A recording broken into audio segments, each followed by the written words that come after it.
So the New York Liberty, they're a damn good basketball team. They are a damn good basketball team. But they are literally going to... They broke the WNBA. They were already a super team. They broke the WNBA. And I'm going to be talking about more things that they could possibly do coming into the WNBA season. But they have officially traded for Natasha Cloud. The New York Liberty just traded for Natasha Cloud. Like, it is now crossed over. It is crossed over into the 17th of March here. I'm in Ireland. This is meant to be a great holiday for alcoholics. This is the one time a year I end up wearing the only green jacket I own from back when I used to be good at basketball as a kid. It's the one day a year I'll wear green. And you know what? I'm right now, as a Fever fan, the only green I am is with envy. Because the New York Liberty, what the hell have they done? They gave up, in fairness, they gave up the number 7 pick and what would have been, by the way, people don't realize, people are like, oh, it's a first round pick next year. That pick's going to be pick 14 or 15. There's 15 first round picks next year and they're going to win the championship. It's going to be, they give up the 7th pick this year and the 15th pick next year. And a lot of people are like, it's not, it's a really tough thing giving up number 7. Why? They're projected to take, I had a mock draft going up. I have a mock draft video ready. I have them taking Serena Sundell because I'm like, well, they have to take a point guard. They don't have a backup on the roster. And Maureen Johannes is probably going to come back after Eurobasket. So I'm like, they literally don't have a second point guard. And Sabrina's a combo guard. And now, not only that, they have drafted the third best point guard in the W last year. And if you consider Sabrina too, the second best point guard from last season. Because I think Cloud was better than SDS last year. You have gotten someone who at their peak is one of the best, and she also fits the best. I don't know who's going to start for the Liberty. Which two of her, Lainey Hamilton and Phoebus are going to start. But it is, especially because Sabrina's better at the point guard position, it's scary how good the Liberty are going to be. And this is nothing to give up. Wow, you gave up a 24-year-old 5'5" Georgia Amore. Wow. I don't know why. Why are people saying that the Liberty got fleeced?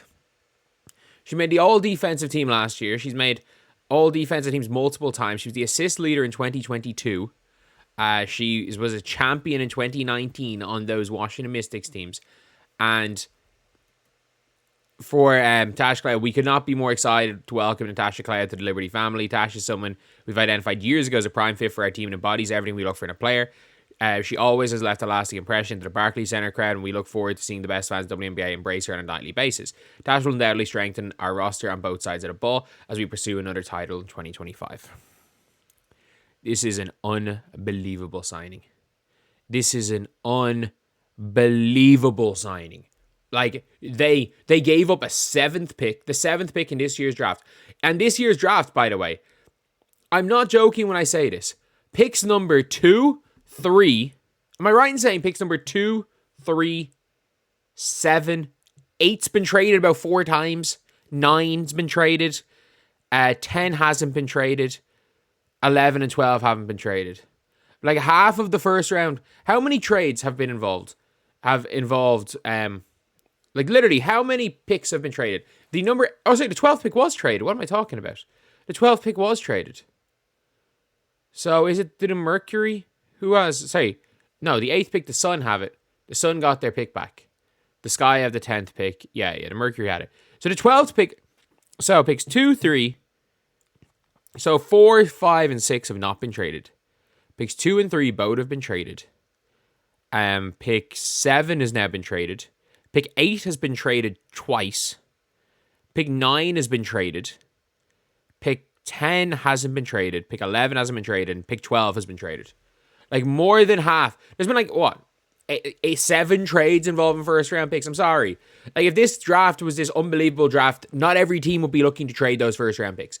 And pick number 7, I'm sorry, this is a 1-person draft. 2 if you count Dominique Malonga. This is a 1 WNBA writer. There's 1 dub player who will start.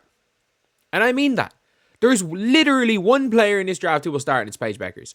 The only positive thing is if Olivia Miles falls. If Olivia Miles falls to 3, then she might start for the Washington Mystics. They don't really have a point guard. But if Olivia Miles does not fall to 3, Jade Melbourne is going to be starting point guard for the Mystics. There is no way Malonga's starting this young. Malonga's not going to start for anyone this young, but Malonga's a project player. Sonia Citron is not starting over Brittany Sykes. She is not starting over Carly Samuelson. Who else is in the draft? Georgia Amore is not starting anywhere. Cheyenne Sellers is not starting anywhere. So then you've got, obviously, the 3 picks for the Mystics.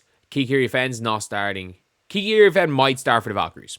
She's not starting over Monique Billings. What are we talking about? She's not going to start for the Valkyries. Ileana Rupert is better than her as well. She's not going to start for the Valkyries.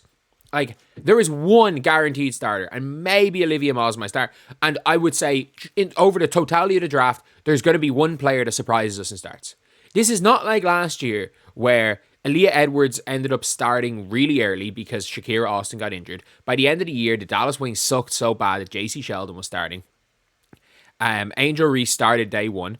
And in fairness to Angel Reese and Cardoso, like, it was meant to be Cardoso and Elizabeth Williams. Elizabeth Williams got hurt. Cardoso got hurt, and Angel Reese was playing incredibly well, so she kept her spot. And then Cardoso was coming off the bench, and Cardoso only started because Elizabeth Williams got hurt. Elizabeth Williams was starting on that team last year for the whole year if it wasn't for, like, injuries to both of them. So one of Cardoso and Reese weren't going to start, probably Cardoso. Rakia Jackson only became a starter late on in the year. Cameron Brink was starter but played like 15 minutes a game because of foul trouble. Caitlin Clark and Angel Reese were like the 2 true, like, guaranteed minutes. But Angel Reese wasn't guaranteed those minutes until the Cardoso injury, and in fairness, she played so well you couldn't drop her. But, like, everyone's expecting these rookies to come in. Oh, who are they coming as a starter? None of them are. So this is a fleece. This is an absolute fleece, and I'm telling you, this is a fleece. People are like, oh, they gave up 2. Everyone's like, the Liberty got screwed. I'm like, why? The 7th pick for an All-Star. And what are we doing? Like, genuinely, like, what's the whole the big price tag? Big price. What do you mean big price tag? It's pick 17 and 15 in next year's draft. It's going to be a mid-second round. This would have been a mid-second round pick 2 years ago. And this is a team that doesn't need rookies. John Quell's not old. And, like, you don't realize Phoebich is on her rookie deal. And so is Maureen Johannes when she comes back. Benijah Laney Hamilton in the CBA is going to have to take a lesser contract. Natasha Cloud is going to have to take a lesser contract in the CBA, and I think she will to win. You've got 3 max contract players, which you could have. And again, you've got Markeisha Davis, who's going to be better. Kennedy Burke's on very little and has proven to be a role player. And I'm sorry, losing Kayla Thornton is big, but it is. And you've got Izzy Harrison on a minimum. You've got an elite, one of the best backup power forwards in the league on a minimum. If this team doesn't win, like, I cannot, like, it was the most no-brainer thing in the world to make this trade. And I'm sorry, like, pick 7 and next year's pick 15, like, so basically 2 players that are not going to make the roster, or would sit their ass on the end of the bench with Markeisha Davis, who I think will start to play more than whoever they drafted at 7. I'm sorry, like, picks mean almost nothing when you're going for a championship. In any league, a mid-first round pick, a mid to late first round pick for an all-star who can fit in a win-now team is the most no-brainer move in history, even if it's for a year.